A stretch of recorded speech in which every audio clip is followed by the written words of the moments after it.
This is Jamie Drummond for Good Food Revolution. I'm joined all the way from Cloudsley Cellars by winemaker Matt Smith. How are you today, Matt? I'm doing great. How are you?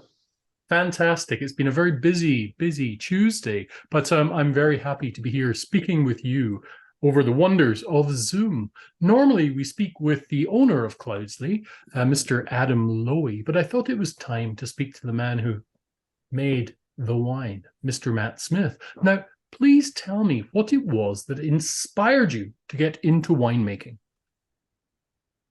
Well, it was a bit fluky. I started when I was around 13 years old. I worked at 30 Bench. A family friend asked if we could cut the lawn at 30 Bench, and she worked Right. there. And then I started there and then didn't got into all the aspects of winemaking there, whether it be labeling, helping out in the cellar, sort of as I grew up. I grew up at 30 Bench. So it was kind of cool to start by labeling and seeing all the different wines that they made, and then helped out in production a little bit.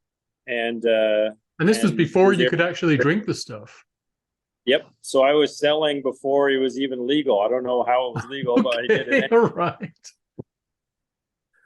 So yeah, so I was there till 13. Then I think I left because I was there just part time. You're right. I left when I was like 21. Now you went off to do, was it a degree in electrical engineering? That's right. So I did that for 8 years as well. My first co-op was actually at Andrew Peller, because I got to know the people once Peller bought 30 Bench.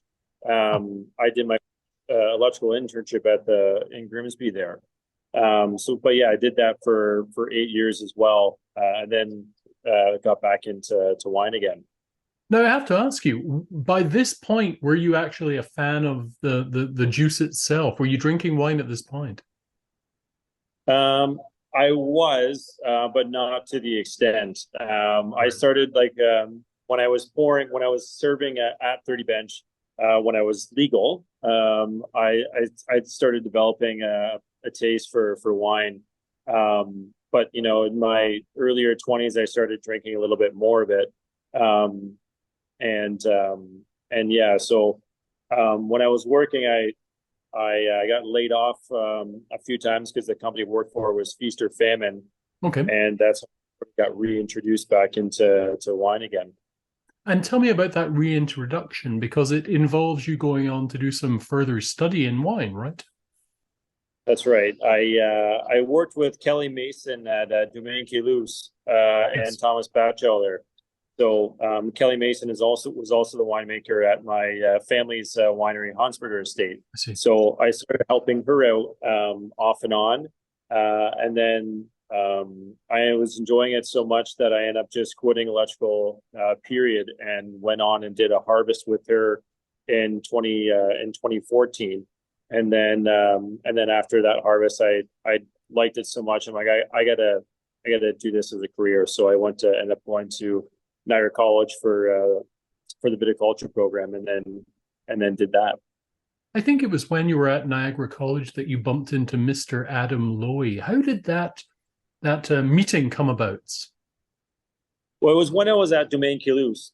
Thomas infinitely has these dinner parties, and I met him Right. there and also at Domaine Caylus. So it was during one of his blind tastings, where had to pick which wines were from where, and Yeah.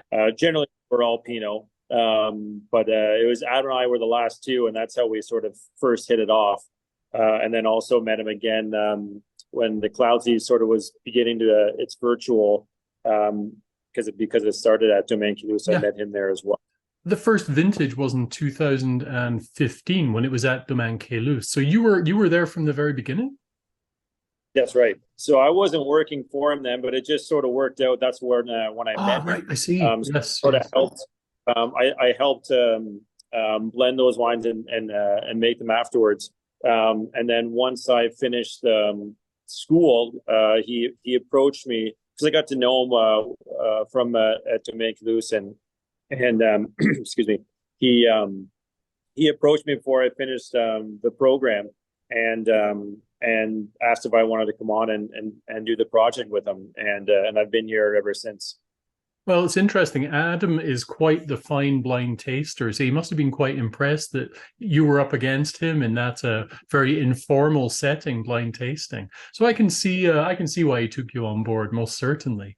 Now, the winery was built in 2017. That was when you first started making the wines there. How would you describe the winemaking style that you have with Cloudsley? Yeah, absolutely. It's we generally do a sort of minimal intervention here. So we do all wild yeast, all wild mallows for both Pinot Noir and Chardonnay, and then so adjust depending on what the harvest gives us. So for a vintage like 2020 where there's very little rot, I don't add a whole lot of sulfur Right. at crush. And but we do a lot of extensive analysis on the either grapes or juice to make sure that we add the proper nutrient additions at the proper times. So I'm only feeding when I absolutely need to, and sort of adjusting when I absolutely need to. But if I have really great numbers, I'm sort of letting the wine sort of showcase itself through that vintage, and sort of let it, and then in saying that, I'm trying to let the vineyard showcase itself in that vintage as well. So sort of try and paint a picture rather than create a specific style for that wine. I just want to let the vineyard sort of show itself in that vintage. Super. Now, would you mind taking us through the steps of making a Chardonnay and a Pinot, just with regards to the handling of the grapes and the like? Yeah, absolutely. So we do all hand picking here and hand sorting. So for Chardonnay, we hand pick, hand sort, and then we do whole cluster pressing. I then keep the we call the heads and tails, so the first part of the pressing and then the hard press stuff separate, which generally goes into the lowest tier of our Chardonnay, and then we keep each individual pressing separate from the other, and ferment separately for Chardonnay in barrel, and then Pinot just in tank.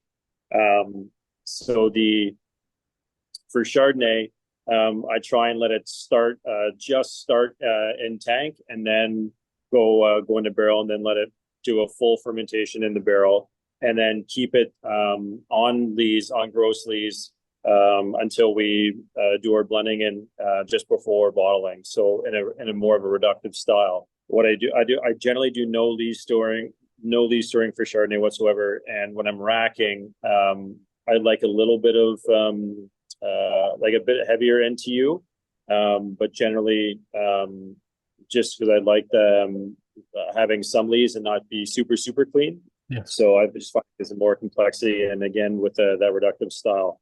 And then with Pinot Noir, hand pick, hand sort, and then cold soak for minimum 3 days. Sometimes it'll, depending on the vintage. Sometimes it go a little bit longer, depending, or sometimes shorter, because I don't want to extract too much. It's all about extraction for me for Pinot.